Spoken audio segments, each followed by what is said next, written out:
Hello friends, my name is Ari Thurger and today I'm going to talk about the boar in the Celtic culture. Just the other day I have spoken about the bear as an ancient symbol related to strength and leadership, so why not talk about the boar? Also an animal of great symbolical significance to our ancestors, but let's focus on the Celtic culture. There are many mythological accounts concerning boars in a variety of cultures throughout the world. Boar hunt and all its process, from tracking the animal, chasing it and delivering the final blow at the end, has always been a very ritualistic activity greatly linked to initiation rites, tests of manhood, strength and an exercise to prepare for war. To start, Hercules chased and captured a ferocious and gigantic boar. The goddess Artemis sent a boar to Calydon to ravage, lay waste, create chaos in that region because Oeneus, the king of that city, forgot about the yearly sacrificial rituals to the gods.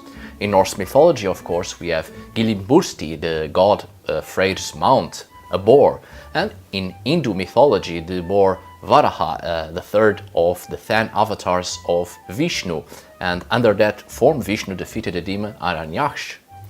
Well, it's not my intention to give you a list of mythological accounts about the boar. I just want you to understand that this was an animal of great importance in many cultures, but, well, let's focus on the Celtic culture. So, through archaeology, we know our ancestors started the process of domesticating animals during the beginning of the Neolithic period. Of course, obviously they domesticated animals before this period, but the Neolithic marks a time when man's actions greatly changed the behavior and the physical appearances of animals.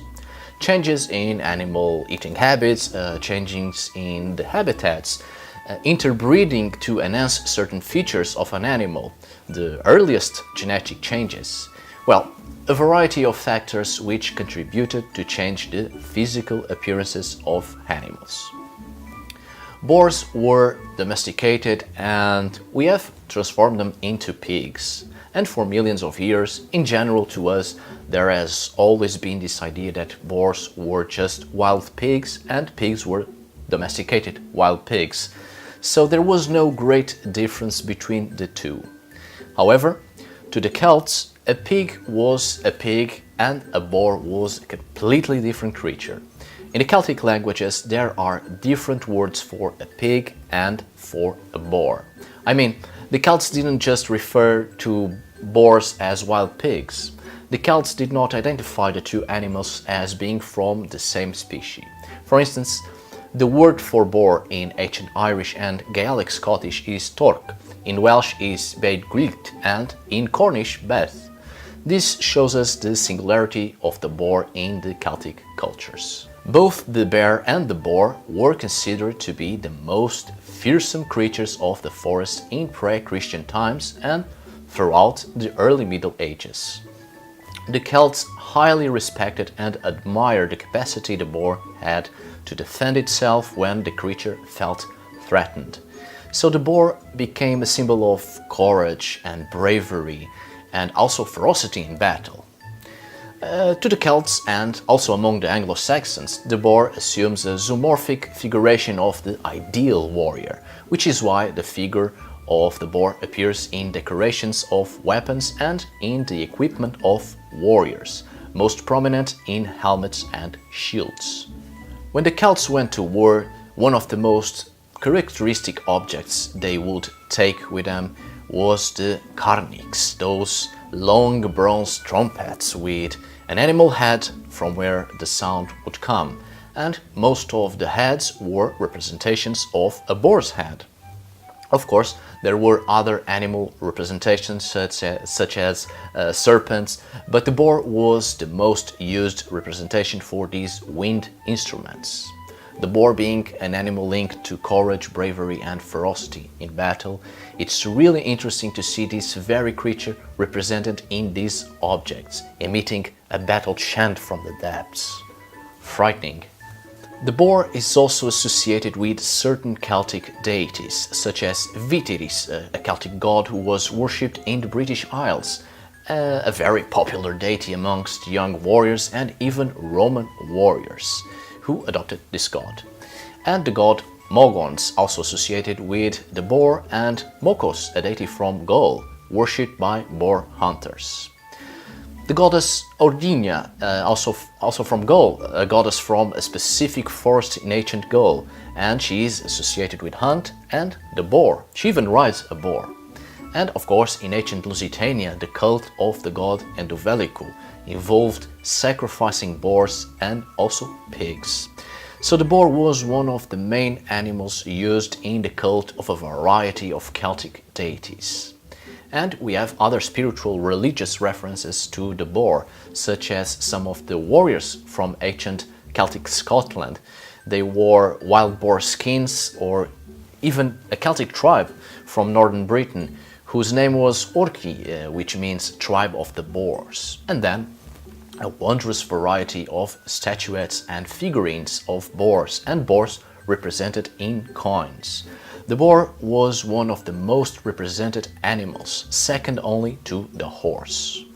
In conclusion, the boar is one of the most representative animals of the Celtic culture, as a symbol associated with war, but above all, courage, bravery, ferocity in battle, and in a variety of folk tales and Celtic legends, even the ones about King Arthur, the boar is also associated with magic and the other world. In Celtic mythology, especially in Welsh mythology, the boar can speak with humans, and the creature is able to lead people into the world of the spirits, linking the animal to initiation rites of passage.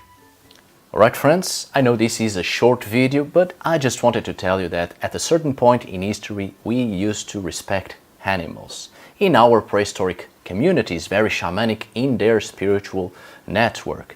And then society evolved, economy, politics, technology, and even the religious structure. So animals' abilities and skills, animal power passed on into gods, and we started to worship gods, but even during those times we still respected animals. And nowadays what I see is that a lot of people are becoming vegans and vegetarians, but I'm afraid that is becoming a trend.